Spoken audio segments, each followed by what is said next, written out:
वीरेन जी, विधि क्या कह रही थी? कुछ नहीं, बस ऐसे। ऐसे ही मतलब कुछ तो कह रही होगी ना? कुछ नहीं कहा बाबा।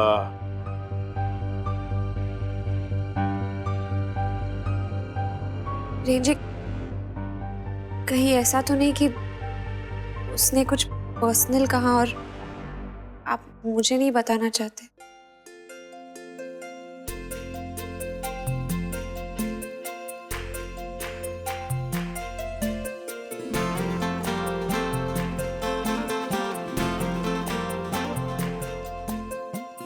लगता है कि कोई जेलस हो रहा है।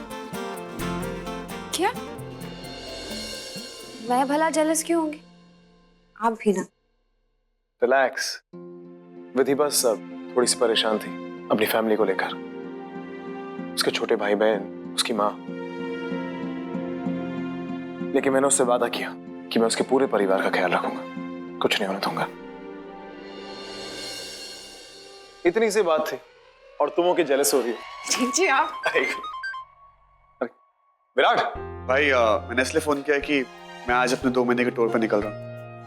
टाइम नहीं, इसलिए आ नहीं पाऊंगा वहां पर। दिल्ली से फ्लाइट है मेरी आज रात की। कांग्रेचुलेशंस विराट, लेकिन 2 महीने के लिए वर्ल्ड टूर पर जा रहे हैं और तू फोन पर बता रहा है। वीरेन जी, मुझे फोन दीजिए। दीजिए ना। ये अपनी भाभी से बात कर। 2 महीने के लिए जा रहा है। कांग्रेचुलेशंस विराट, इतनी बड़ी खबर। तुम्हें पता है मुझे कितनी खुशी हो रही है, लेकिन ये सब अचानक। अरे भाभी, मैं तो अपना टूर कैंसिल कर रहा था, लेकिन मानवी है, जिद कर रही है जाओ, इसलिए मैं जा रहा हूँ। मैं मानवी को इस हालत में छोड़कर जाना नहीं चाहता। मानवी ने बिल्कुल सही फैसला किया। बेबी के साथ साथ करियर भी तो इम्पोर्टेंट है। मुझे नाज है अपनी छोटी बहन पर और अपने देवर जी पे भी। All the best Virat. Phone करते रहना। हाँ ऑफ कोर्स भाभी, मैं फोन करता रहूंगा। और हाँ, मानवी ना ऋषिकेश में रहेगी, यहाँ पर उसकी अच्छी देखभाल हो रही है। वहां पर तो आप बिजी हो विधि के साथ, और मॉम की तो तबीयत खराब रहती, सो ऋषिकेश में बेटर है इसके लिए। मैं समझ सकती हूँ विराट, सही किया तुमने। विराट, हाँ भाभी, एक साथ मानवी बात करेगी। अब तो आपको बहुत खुशी हो रही होगी ना कि मैं आपके एक लौते देवर की सारी बातें मान रही हूँ। खुशी इस बात की नहीं हो रही है मनु, खुशी तो इस बात की हो रही है तू विराट को फुल सपोर्ट कर रही है। और हमेशा याद रखना, एक आदमी के सफलता के पीछे उसकी पत्नी का हाथ होता है।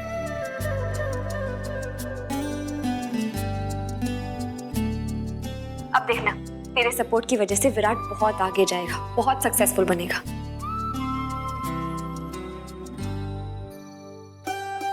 मनु देख, कमजोर मत हो।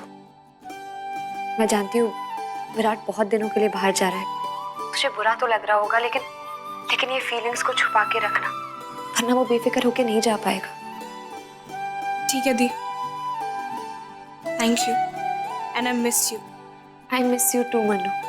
अब विराट को अच्छे से बाय बाय बोलना और फिर हम बात करेंगे। ठीक है दी, बाय बाय।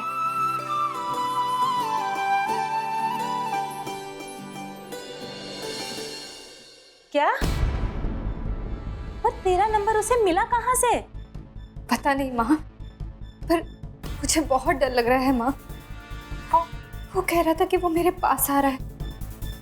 प्लीज माँ, उसे यहाँ का पता कभी मत देना। ये कैसी बातें कर रही है तू विधि? उस जानवर को मैं तेरा पता दूंगी? तुमसे ज्यादा मैं चाहती हूँ विधि कि वो तेरे पास ना पहुंचे, इसलिए तो जीविका जी और उनके परिवार वालों को सच बताने से रोका था ना बेटा मैंने। हाँ माँ, मुझे एहसास हो गया था कि तुम सही हो। मैं जीविका जी को ये सच कभी नहीं बता सकती हूँ।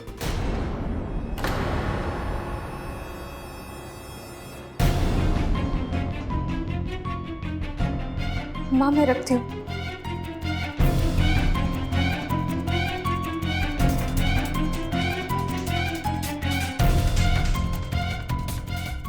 माँ से बात कर रही थी।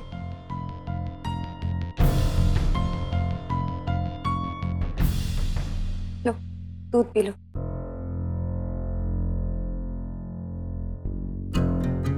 दवाइयाँ टाइम पे ले लेना। हाँ,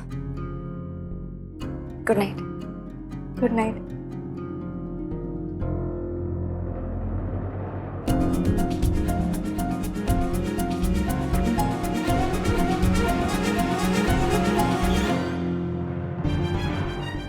ये किस सच की बात कर रही थी विधि? हमसे क्या नहीं बताना चाहती?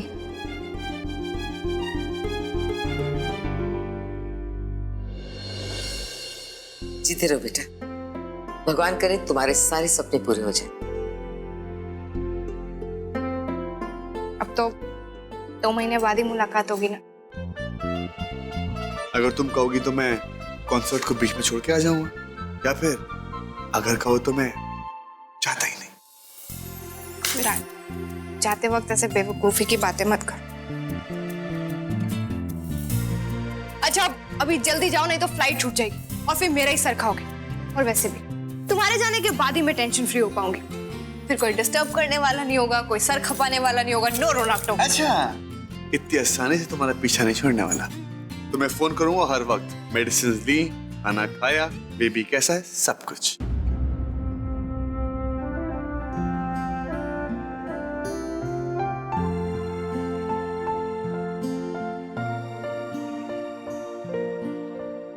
अब विराट अभी जल्दी जाओ, टाइम वेस्ट मत करो। बारिश का टाइम है और ट्रैफिक लग गया ना, फंस जाओगे। ओके।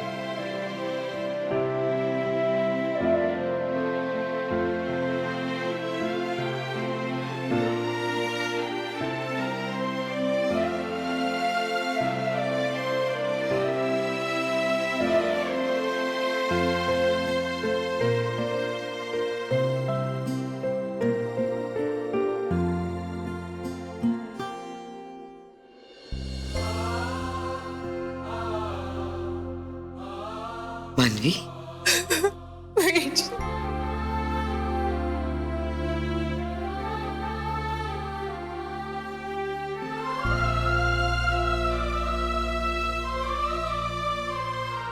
जी मैं कैसे 2 महीने तक विराट से लग रहूंगी? जी डर तो मुझे इस बात का लग रहा है कि कहते हैं ना, कभी भी अपने पति को ज्यादा दिन तक अपने से दूर नहीं रखना चाहिए। विराट ऐसा नहीं है बेटा। 2 महीने तो क्या, अगर 20 साल भी तुझसे दूर रहेगा ना, तो वो तेरा भरोसा कभी नहीं तोड़ेगा। और देख लेना, ये 2 महीने की दूरियां है ना, तुम्हें कितने नजदीक लेके आती है।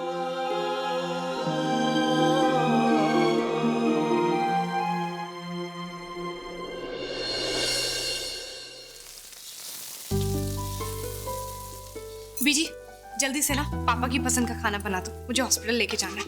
अब किसके लिए हॉस्पिटल जाना है? वो मोंटी अंकल है ना, उनके लिए घर का खाना लेके जाना चाहती हूँ। उनको मेरी तरह बिल्कुल हॉस्पिटल का खाना पसंद नहीं है। कुछ बना देती, लेकिन ये जरूरी तो नहीं है कि तेरे पापा की पसंद की चीजें मैं बनाऊं। अब वो तो मैंने ऐसे ही बोला। मोंटी अंकल भी अब पापा की उम्र के ही होंगे ना। वैसे तेरे मोंटी अंकल दिखते कैसे? दिखते कैसे? अब अरे हाँ, कल मैंने, विराट ने और अंकल ने एक बहुत अच्छी पिक्चर की थी साथ में, मैं दिखाती हूँ।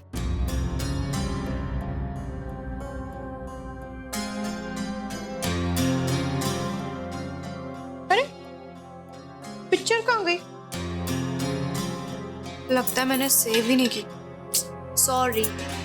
अच्छा बीजी, आप जल्दी से खाना बना दो, मैं लेकर जाती हूँ।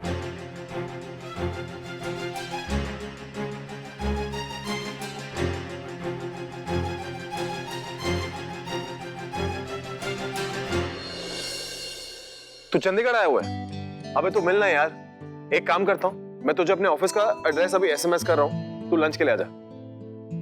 अबे इतना भी बिजी नहीं हूँ कि अपने दोस्तों से मिल ना सकूं। चल आ जा, ठीक है? क्या हुआ वीरेन जी, किससे बात कर रहे थे? बड़े हैप्पी हैप्पी लग रहे हो। जीविका, तुम्हें बताया था ना, मेरे स्कूल का फ्रेंड हर्षद, वो चंडीगढ़ आया हुआ है। अच्छा, जिसे आप स्कूल में फुटबॉल बुलाते थे, है ना? कमाल है, मेरी सारी बातें याद है तुम्हें। वो चंडीगढ़ आया हुआ है, तो मैंने उससे कहा कि तू लंच पे आ जा ऑफिस। तुम जानती हो, 15 साल बाद मिल रहा हूँ। पहले इतना मोटा हुआ करता था, अब पता नहीं कि जिम शिम जाके थोड़ा पतला हुआ कि नहीं हुआ। लेकिन वीरेन जी, आपने उसे लंच पे ऑफिस में क्यों बुलाया है? वो आपका दोस्त है, कोई क्लाइंट नहीं। अब उसे घर पे इनवाइट कीजिए ना डिनर के लिए। हाँ वैसे बात तो सही है। ठीक है, एक काम करता हूँ, उसे डिनर में बुला लेता हूँ। Thank you. अरे विधि, तुम क्या कर रही हो? आराम से। तुम्हें डॉक्टर ने कहा ना आराम करने के लिए। कुछ भी काम होगा मुझसे कह देना, मैं सुंदर को कह दूंगा, ठीक है? जीविका, तुम इसका ख्याल रखना, और अगर ये जिद भी करे ना काम करने के लिए तो भी मत करने देना, ओके? चलो ऑफिस के लिए देरी हो रही, मैं निकलता हूं। बाय छुटकू। बाय।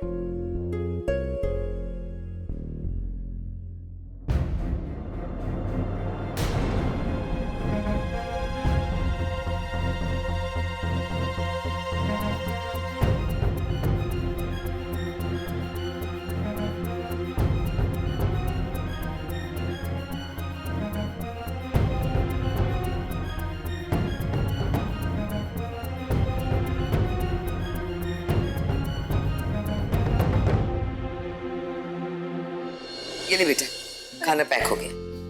हो गया? क्या है इसके अंदर? अरे वही बेटा, पुलाव और मूंग दाल के पराठे। परफेक्ट। कटहल का अचार डाला कि नहीं? अरे बेटा, वो तो तेरी पसंद है। मूंग दाल के पराठे के साथ कटहल का अचार सबको पसंद नहीं होता। नहीं बीजी, जरूरी है। आपको पता है जो मेरी पसंद है ना, पक्का वही मोंटी अंकल की पसंद भी है। तभी तो बोल रही थी कटहल का अचार डाल दीजिए, नहीं तो वो उसके बिना खाना नहीं खाएंगे। बीजी बड़ी तेज भूख लगी है, क्या बनाया है? तेरी मनपसंद दाल के पराठे। क्या बात है! कटहल का अचार कहाँ बीजी? अचार लेके आइए, बिना अचार के मैं पराठे नहीं खा सकता। अरे बना दूंगी, अभी तो ये खा ले। तो जब आप बनाएंगे ना पराठे, मैं तभी खाऊंगा, वरना नहीं खाऊंगा। और पता है कल विराट भी यही बोल रहा था कि मेरी और मोंटी अंकल की पसंद बहुत मिलती है। हेलो, आप कहाँ खो गई हो? कोई बात नहीं, अगर कटहल का अचार नहीं डाला, वैसे भी घर का खाना तो है ना कम से कम। चलिए ठीक है बीजी, मैं दे आती हूँ खाना। ओके?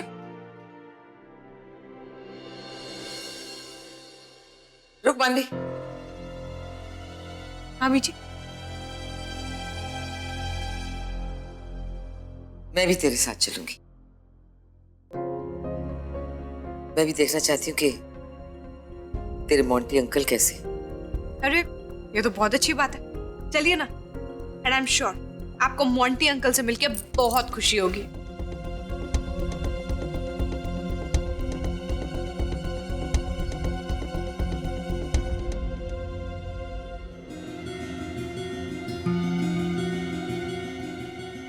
अब फिर से कहाँ खो गई? चलो ना। हाँ चल। अरे बेटा, ला ये मुझे दे दे। नहीं बीजी, कोई बात नहीं, पकड़ा हुआ ना। अरे मुझे दे दे, बहुत भारी है। नहीं पा रही है, कोई बात नहीं। अरे ले चलो ना। क्यों बहस क्यों कर रही है? Biji, Biji, Tabbu, Biji, Tabbu, I am so sorry. Biji आपको लगी तो क्या हुआ? आराम से हुआ। टब्बू, बीजी, बीजी आपको बहुत जोर से। बीजी आइए, आइए, आ जाओ। बीजी आई एम रियली सॉरी। आराम से, आराम से, आराम से। आ जाओ, आ जाओ। टब्बू इधर फिर। हाँ आराम से बीजी, आराम से। बीजी आई एम सो सॉरी, मेरी वजह से आपको इतनी तकलीफ हुई। टब्बू फोन करना अभी के अभी हॉस्पिटल में। अरे नहीं बेटा, मामूली सी मोच है, थोड़ा आराम करूंगी तो ठीक हो जाऊंगी। अरे हाँ, तुझे तो हॉस्पिटल जाना है ना, डॉक्टर के साथ अपॉइंटमेंट है। पर बीजी मैं आपको इस हाल में छोड़ के भी तो नहीं जा सकती ना। अरे बेटा, मालिश कर लूंगी तो ठीक हो जाऊंगी। नहीं बीजी, पर मेरा भी यहाँ से जाना। तुझे मेरी कसम, उठ जल्दी से हॉस्पिटल जा, और हाँ डब्बू को साथ ले जा, अच्छा होगा। अगर ये दर्द आधे घंटे में नहीं जाएगा ना, आप मेरे को फोन कर देना तभी के तभी, मैं हॉस्पिटल से कोई दवाई लेकर आ जाऊंगी। इसकी नौबत नहीं आएगी। मैं बीजू को ऐसा मालिश कर दूंगी ना तो तेरी बीजी है दौड़ती हो जाएगी। तू निश्चिंत होकर जा बेटा। ठीक है बीजी, अपना ख्याल रखना और चलने फिरने की कोशिश मत करना प्लीज। हाँ चल टब्बू।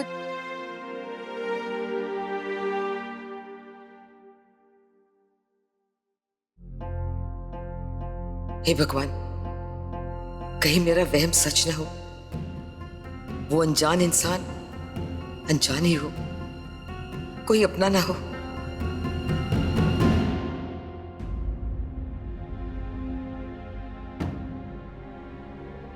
बाय छुटकू। Bye bye bye.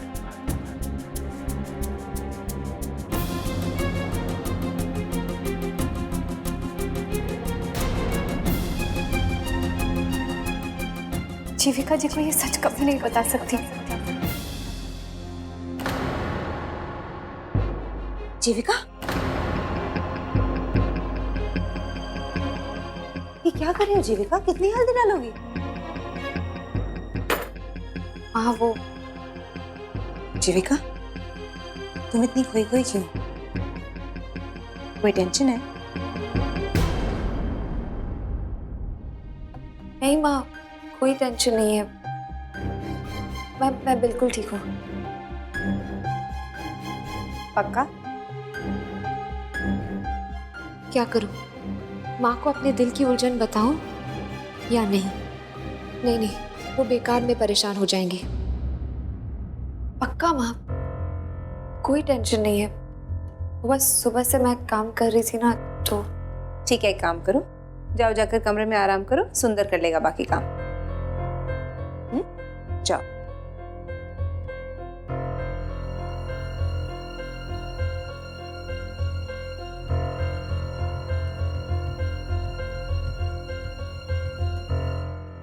अच्छा किया मैंने माँ से कुछ नहीं कहा, पर किसी ना किसी के साथ तो मुझे ये उलझन शेयर करनी ही होगी, नहीं तो ऐसे घुट घुट के नहीं रह सकती मैं। किसे बताऊं? हाँ, मन्नू को फोन करती हूँ। आप टेस्ट तो करके देखिए, अभी पता लग जाएगा कि किसकी बीजी ज्यादा अच्छा खाना बना। तुम हार जाओगी। मैं नहीं हारने वाली हूँ, आप टेस्ट तो कीजिए। जाओगे? देखो, तुम गवाओ। यस।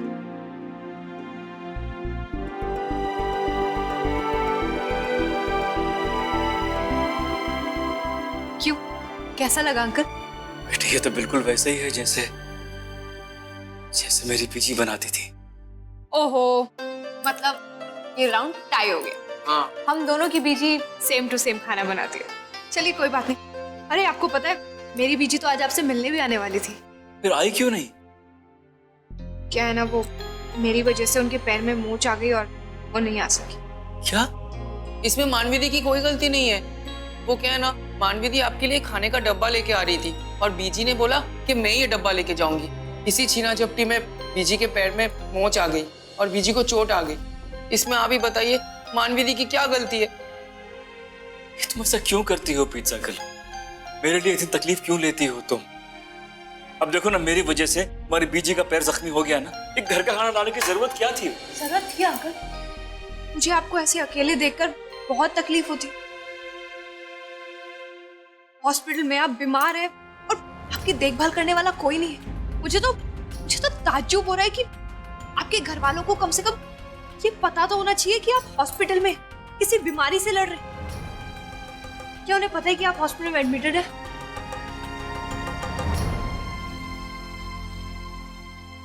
बेटे, अपने बारे में बताने के लिए मैंने उन्हें फोन किया था। जानती हो, मेरी बीजी ने मुझसे बात तक नहीं की, फोन काट दिया उन्होंने।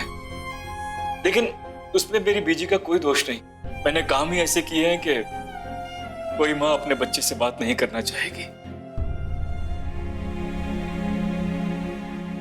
मैं नहीं जानती आपने ऐसा क्या किया, पर इतना जरूर जानती हूँ कि ऐसी सिचुएशन में तो पराये भी साथ देते, फिर अपने क्यों नहीं, चाहे कितनी भी बड़ी भूल क्यों ना। मैं जब बीमार पड़ी थी ना, मेरी पूरी फैमिली मेरे साथ थी। बीजी, टब्बू, चाची, चाचू और मेरा पति और दी तो मेरे पास से ही नहीं हटती थी। 24 घंटे मेरे पास बैठी रहती थी। अंकल, मैं दी के बारे में बात कर रही थी, उन्हीं का कॉल आ गया। दी, आप 100 साल जीने वाली हो। मैं मोंटी अंकल से अभी आप ही की बात कर रही थी। कौन मोंटी अंकल? मोंटी अंकल एक बहुत ही अच्छे इंसान है। मैं यही उनसे ऋषिकेश में मिली। एक्चुअली वो इस वक्त बीमार है, हॉस्पिटल में, तो बस उनका हौसला बढ़ाने आई हूँ। दी, आप उनसे बात करोगी? मन्नू, मैं क्या बात करूं? आप बात कर। अरे ये लो, आपसे बात करते करते लाइट भी चली गई। वैसे दी, एक बार उनसे बात करो, आपको बहुत अच्छा लगेगा। 1 मिनट। हाँ, ये लीजिए अंकल, मेरी दी से बात कीजिए, बहुत अच्छी है। लेकिन लीजिए, 2 मिनट लगे। तुम भी ना। हेलो।